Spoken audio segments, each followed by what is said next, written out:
you get what you want out of life? Success is the skill and the frequency, how many times you're able to get what you want. If you're not getting what you want, and definitely not very often, you're going to be miserable. The opposite is true. If you're building your skill and know how to get what you want, you're going to be happy. It's pretty simple. So I've done a lot of research. When I had this question, I found that successful people have about a handful of principles that help them to achieve this. And I wanted to bring this to you in the most simplest way of explaining it, and hopefully in the fastest, most efficient way of getting to your goal. So first of all, your point A is who you are. And before you do anything, before you determine your vision, your goal, or anything, you need to accept where you are here today. Because if you don't, then you're not going to feel like you're good enough to get what you want, and you are.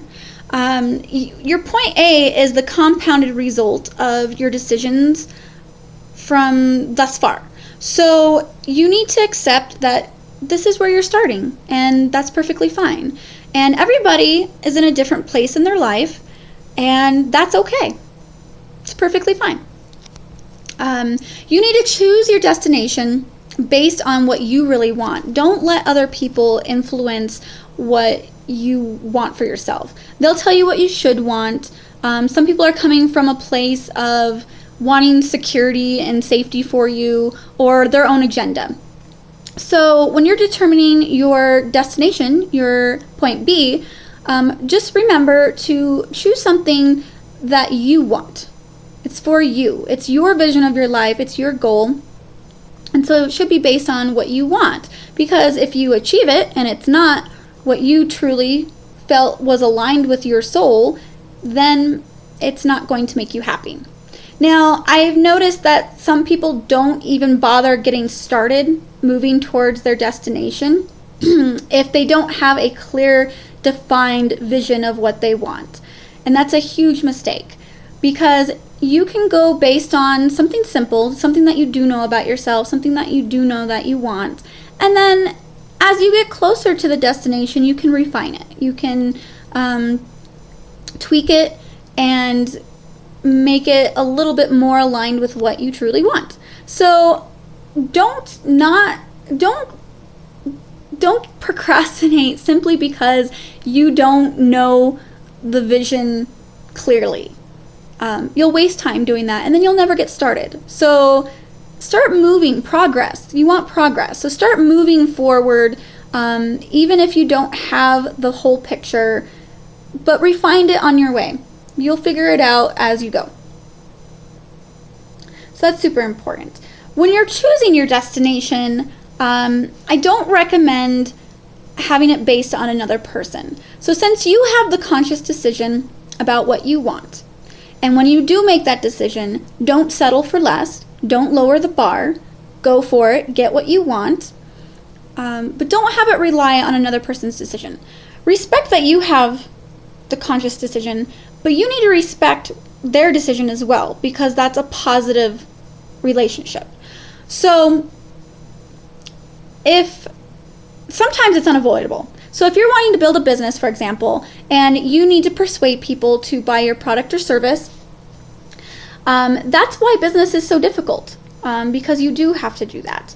But if you're coming from a positive place and you have their well-being and best interest at hand, you will get positivity back to you, and it will gain momentum, and it will become like a snowball effect, and you will be getting things that you didn't even imagine. Good things will happen to you.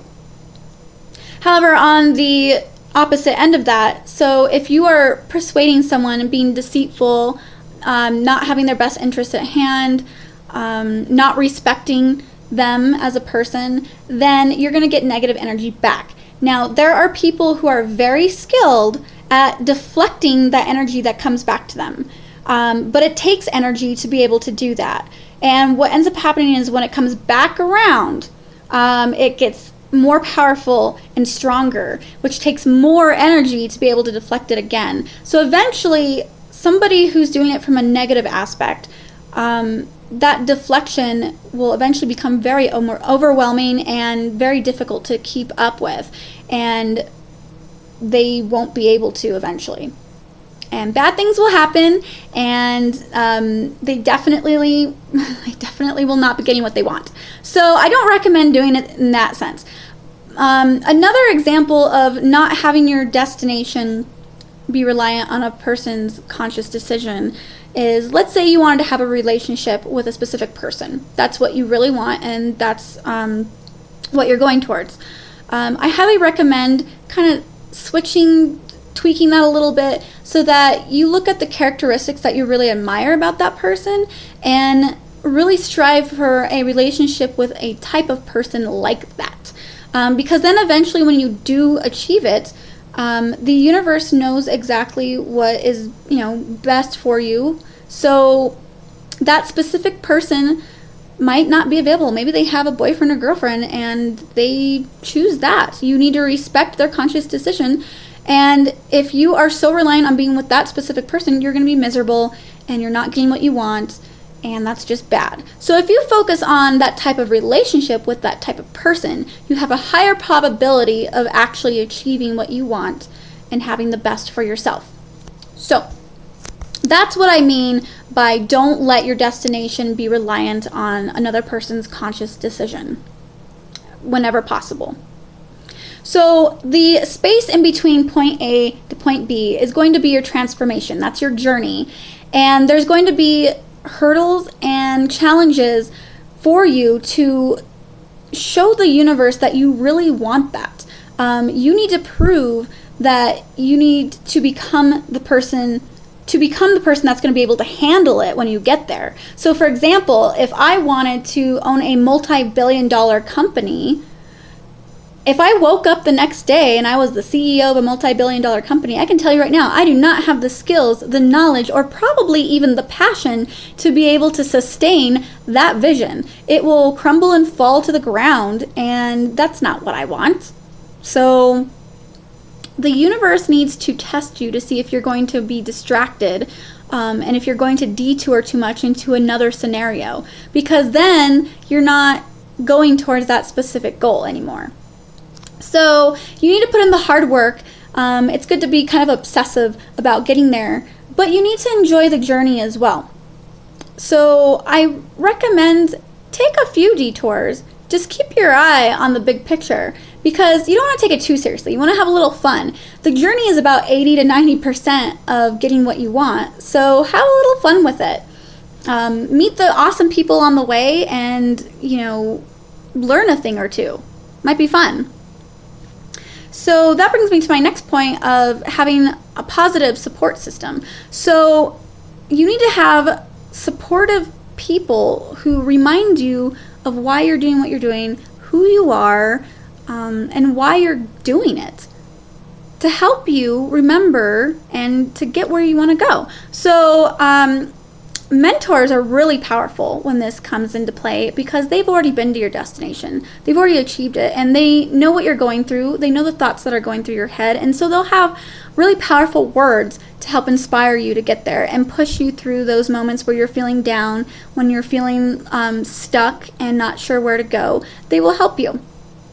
Anyone who's depleting that energy is negative and tells you can't do it, which will happen because the universe, again, is testing you. So anyone who is telling you you don't deserve it, anyone who's telling you you're not worth getting what you want, who's wasting your time, will literally drag you through the mud and make it a complete miserable experience for you. And you don't need that. Time is a huge commodity, and you have none of it to waste. So anyone who's like that, get them out of your life. If they're not going to help you get where you want to go, then get rid of them. And I realize that that's easier said than done. Some connections and bonds are people very difficult to get out of your life. They might be family members. They might be someone you really care about. But distance yourself from them, because they're not going to help you get to where you want to go. Now, the duration of from point A to point B is definitely going to depend on your goal. Obviously, if I want to be the president of Africa, that's going to take a lot longer than, say, run a 10-minute mile. So it really depends on the goal, on how long it's going to take, but you are going to have challenges and you are going to want to give up depending on how difficult the goal is, and you should be striving for good goals. Let's see. You want to enjoy the scenery on your way, have a little bit of fun, make sure you have good mentors who are going to help you get through the struggles that you're going to be experiencing. Get rid of any negative support. Definitely make sure that you are sending out good vibes instead of bad vibes when you are going towards your goal. Make sure your goal is not dependent on another person's conscious choice, and make sure you're choosing the goals that you actually want to spend your time and effort on. And just get started. You don't have to wait to see the whole picture in order to get started. Start now with what you can control today to make your tomorrow better. And hopefully this map is really going to help you to do that. Leave in the comments, what are your goals that you're working towards? I would love to know what some of the things that you're trying to achieve. What are some of the barriers that you are noticing that are deflecting your ability to get there, and how can you get rid of those? And who's your support? Who's your inspiration? Who pushes you through those barriers and hurdles? I would love to know some of those things. Feel free to leave them in the comments, and I'm sure we'll talk soon again. Good luck.